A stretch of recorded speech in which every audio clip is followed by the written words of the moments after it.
Like और subscribe करें हमारे चैनल के हिस्ट्री द वर्ल्ड को। वैज्ञानिकों का मानना है कि पृथ्वी का जन्म लगभग 4.5 अरब साल पहले हुआ था।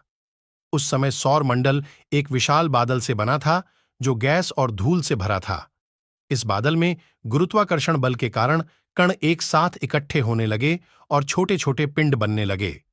ये पिंड एक दूसरे से टकराकर और बढ़ते गए और अंततः बड़े ग्रहों का निर्माण हुआ। पृथ्वी भी इनमें से एक ग्रह था। पृथ्वी के निर्माण के दौरान इसमें बहुत अधिक गर्मी थी। यह गर्मी सूर्य से आने वाली विकिरण और ग्रह के निर्माण में होने वाले टक्करों के कारण उत्पन्न हुई थी।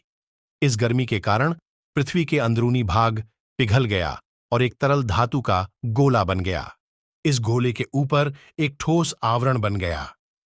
पृथ्वी के निर्माण के लगभग 100 मिलियन साल बाद इसकी सतह पर ठोस चट्टानें बनने लगीं।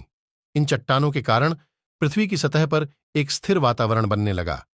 इस वातावरण में ऑक्सीजन और नाइट्रोजन जैसी गैसें थीं। पृथ्वी के निर्माण के बाद यह धीरे धीरे ठंडी होने लगी।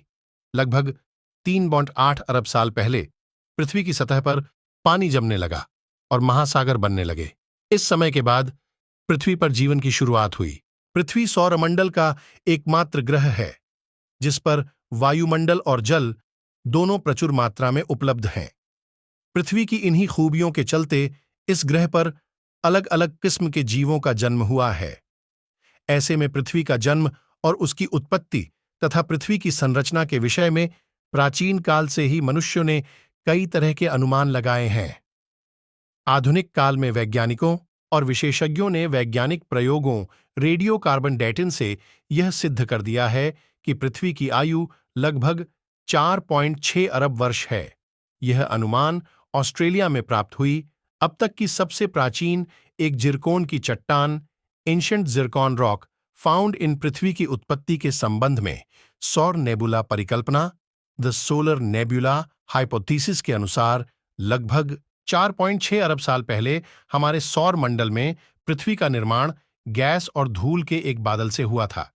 ऐसा माना जाता है कि पृथ्वी सूर्य और सौर मंडल के निर्माण से पहले केवल धूल और गैस के बादल थे जो घूमते रहते थे।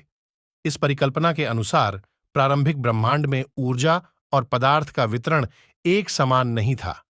इस कारण अलग अलग क्षेत्रों में पदार्थ के घनत्व में भिन्नता ने गुरुत्वाकर्षण शक्ति या बल में भिन्नता को जन्म दिया होगा। इसी गुरुत्वाकर्षण बल की भिन्नता ने पदार्थ को संकेंद्रित और संकुचित करना आरंभ किया होगा। इन क्रियाओं के कारण अलग अलग जगहों पर एकत्रित होना शुरू हुआ होगा कि रेडियो कार्बन डेटिंग के द्वारा निर्धारित किया गया है। इन विशाल हाइड्रोजन गैस से बनी निहारिकाओं में गुरुत्वाकर्षण की भिन्नता के कारण गैस के अलग अलग झुंड विकसित हुए। ये गैस के झुंड समय के साथ गुरुत्वाकर्षण बल की अधिकता के कारण विभिन्न तारों में परिवर्तित होना शुरू हुए। अंतरिक्ष में मौजूद प्राचीन गैसों का अध्ययन करने से पता है कि इन तारों का निर्माण लगभग 5 से 5.6 अरब वर्ष पहले हुआ है। जैसे जैसे सूर्य के केंद्र में पदार्थ हाइड्रोजन गैस संकेंद्रित होती गई, वैसे वैसे सूर्य का तापमान और द्रव्यमान बढ़ता गया। सूर्य के केंद्र में दबाव और तापमान इतना बढ़ गया कि दो हाइड्रोजन नाभिक मिलकर हीलियम बनाने लगे। दूसरे शब्दों में हाइड्रोजन गैस नाभिकीय क्रिया न्यूक्लियर रिएक्शन द्वारा हीलियम गैस में परिवर्तित होने लगी। इस नाभिकीय क्रिया या न्यूक्लियर रिएक्शन से अत्यधिक ऊर्जा उत्पन्न हुई और सूर्य एक आग के गोले की भांति चमकने लगा। अगले चरण में सूर्य से निकलने वाली अत्यधिक तीव्र सौर वायु सोलर विंड ने भीतरी ग्रहों या आंतरिक सौर मंडल में ग्रहों के निर्माण के बाद शेष बचे धूल और पदार्थ को उड़ा दिया। ऐसा इसलिए हुआ क्योंकि सौर वायु सूर्य के पास के ग्रहों पर ज्यादा प्रभावशाली या तीव्र थी। तीव्र सौर वायु द्वारा शेष गैस और धूल कणों को हटाने के बाद भीतरी ग्रहों इनर प्लैनेट्स में केवल ठोस पिंड ही बचे।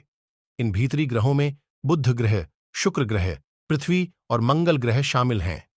पृथ्वी की तरह ही ठोस शैल और धातुओं से निर्मित होने के कारण इन 4 भीतरी ग्रहों को पार्थिव टेरेस्ट्रियल ग्रह भी कहा